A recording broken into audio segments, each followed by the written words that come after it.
बिहार की सियासत में बड़ी हलचल मची हुई है। कांग्रेस का मूड कुछ बदला बदला सा लग रहा है। क्या पार्टी अब आरजेडी के साए से बाहर निकलकर अपने दम पर राजनीति करने की तैयारी में है? क्या बिहार की दलित राजनीति का पूरा समीकरण बदलने वाला है? और इस खेल में असली फायदा किसको मिलने वाला है, कांग्रेस, आरजेडी या फिर बीजेपी? आज हम इस पूरे सियासी खेल को डिकोड करेंगे, हर चाल को समझेंगे और बताएंगे कि बिहार की राजनीति का अगला अध्याय कैसा दिख सकता है। वीडियो को अंत तक जरूर देखिएगा, क्योंकि आज हम आपको राजनीति की वो इनसाइड स्टोरी बताने जा रहे हैं जो शायद कहीं भी ना मिले। पहले हम बात करते हैं कांग्रेस की नई राजनीति की। बिहार में कांग्रेस अब अपने दम पर खड़े होने की तैयारी में है। सालों से उसकी छवि एक जूनियर पार्टनर की रही थी, जो आरजेडी के साथ मिलकर राजनीति करती थी। लेकिन अब कांग्रेस खुद को एक स्वतंत्र ताकत के रूप में स्थापित करना चाहती है। पार्टी के अंदर खाने से जो संकेत मिल रहे हैं वो यही बात बता रहे हैं कि कांग्रेस अपने वोट बेस को मजबूत करने के लिए दलित कार्ड खेलने पर जोर दे रही है। लेकिन सवाल ये है कि क्या कांग्रेस की ये रणनीति उसे फायदा पहुंचाएगी या फिर ये कदम आरजेडी के लिए नई मुश्किल खड़ी करेगा। अब दूसरे पॉइंट पर बात करते हैं बिहार में एनडीए की दलित राजनीति की। तो बिहार में दलित समुदाय की आबादी 19.65% है, जो किसी भी चुनाव में निर्णायक भूमिका निभा सकती है।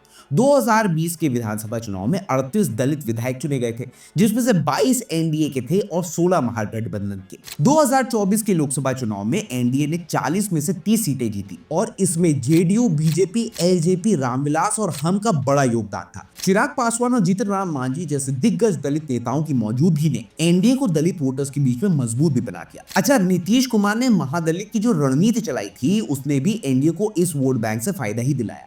ऐसे में कांग्रेस के लिए इस वोट बैंक में सेंध लगाना आसान नहीं होगा। अब बात करते हैं कांग्रेस के दलित कार्ड के बारे में। अब कांग्रेस और दलित राजनीति का रिश्ता बहुत पुराना है। जहां पर बहुजन समाज पार्टी जैसी पार्टियां मजबूत नहीं होती है, वहां कांग्रेस ही दलित के लिए मुख्य विकल्प बन जाती है। 2024 में संविधान खतरे में है का नारा देकर कांग्रेस ने दलित वोटर्स को जोड़ने की कोशिश की थी और अब बिहार में वही ट्रेंड दोहराया जा रहा है। राहुल गांधी लगातार दलित नेताओं के कार्यक्रम में शामिल हो रहे हैं। और इतना ही नहीं, कांग्रेस ने राजेश राम को बिहार कांग्रेस का अध्यक्ष बनाया है, जो 2 बार से विधायक हैं और जिनके पिता भी विधायक रह चुके हैं। इससे ये साफ हो जाता है कि कांग्रेस दलित वोटर्स को अपनी ओर लाने की पूरी ताकत झोंक रही है। लेकिन क्या ये काफी होगा? तो बात करते हैं आरजेडी के बारे में। आरजेडी ने एमवाई गठबंधन पर अपनी राजनीति को मजबूत किया। 90 के दशक में लालू यादव ने दलितों को साथ जोड़ने की कोशिश की थी, लेकिन बाद में उनका ध्यान यादव और मुस्लिम वोटर्स को मजबूत करने में ज्यादा चला गया।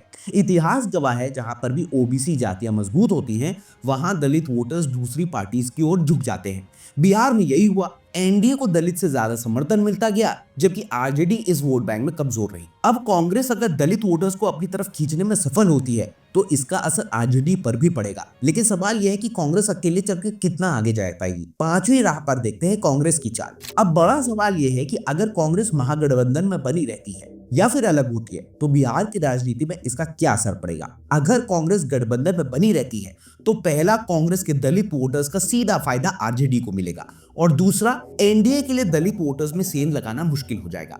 अब अगर कांग्रेस अकेले चुनाव लड़ती है तो दलित वोटर्स जो सीधे एनडीए को जा रहे थे वो कांग्रेस में बट सकते हैं। दूसरा, इससे त्रिकोणीय मुकाबला बनेगा जहां पर बीजेपी और कांग्रेस के बीच दलित वोटर्स बटेंगे। और तीसरा, इसका सीधा फायदा आरजेडी को होगा, क्योंकि इसमें यादव मुस्लिम वोटर्स पहले से ही उसके साथ होंगे। यानी कांग्रेस जो भी करे, अंत में आरजेडी के लिए कुछ ना कुछ फायदा तो तय है। आगे का रास्ता कैसा होगा? तो बिहार की राजनीति एक दिलचस्प मोड़ पर आ चुकी है। कांग्रेस अपनी नई पहचान बनाने की कोशिश कर रही है, लेकिन असली सवाल यह है कि इस बदलाव का सबसे बड़ा फायदा किसे होगा। क्या कांग्रेस अकेले चुनाव लड़कर एक बड़ी ताकत बन सकती है? और अगर कांग्रेस बाहर हुई तो आरजेडी कमजोर पड़ेगी या फिर मजबूत हो? और क्या बिहार की दलित राजनीति का पूरा समीकरण बदलने वाला है? इन सवालों के जवाब देखिए आने वाले चुनावों में मिलेंगे। लेकिन इतना तय है कि बिहार की राजनीति में यह बड़ा गेम चेंजर साबित हो सकता है। तो दोस्तों, आपके हिसाब से कांग्रेस का ये नया दांव किसके लिए फायदेमंद साबित होगा? क्या कांग्रेस अब बिहार में अकेले खड़ी हो सकती है या फिर ये रणनीति सिर्फ आरजेडी के लिए वरदान ही साबित होगी? अपनी राय हमें कमेंट सेक्शन पर जरूर बताएं। अगर वीडियो पसंद आया हो तो लाइक और शेयर करिए और चैनल को सब्सक्राइब करना ना भूलिए। जानिए राजनीति इनसाइड आउट।